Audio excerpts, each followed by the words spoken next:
तिवसा तालुक्यातील मार्डी येथे अमरावती ते कौंडण्यपूर मार्गावरील गोरक्षनाथ मंदिरामध्ये संगीतमय महाशिवपुराण कथा वाचन नुकतेच संपन्न झाले।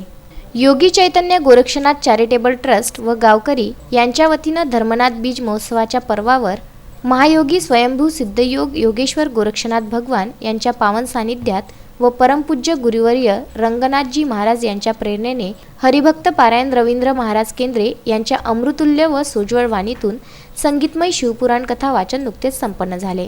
त्यानिमित्त या सप्ताहात दररोज सकाळी 5 ते रात्री 10 वाजेपर्यंत काकडा आरती, हरिपाठ, प्रवचन व हरिकीर्तन व विविध धार्मिक कार्यक्रम संपन्न झाले।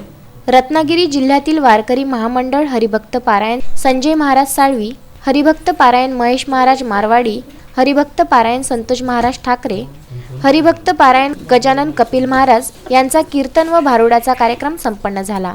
तसेच गावातून भव्य शोभायात्रा देखील काढण्यात आली। या शोभायात्रेत गावातील सर्वच रस्ते रांगोळ्या टाकून सुशोभित करण्यात आले। हरिभक्त पारायण रवींद्र महाराज केंद्रे यांच्या हस्ते काल्याचं कीर्तन करण्यात येऊन महिला व बालकल्याण मंत्री व अमरावती जिल्ह्याच्या पालकमंत्री यशोमती ठाकूर यांचा सत्कारही करण्यात आला।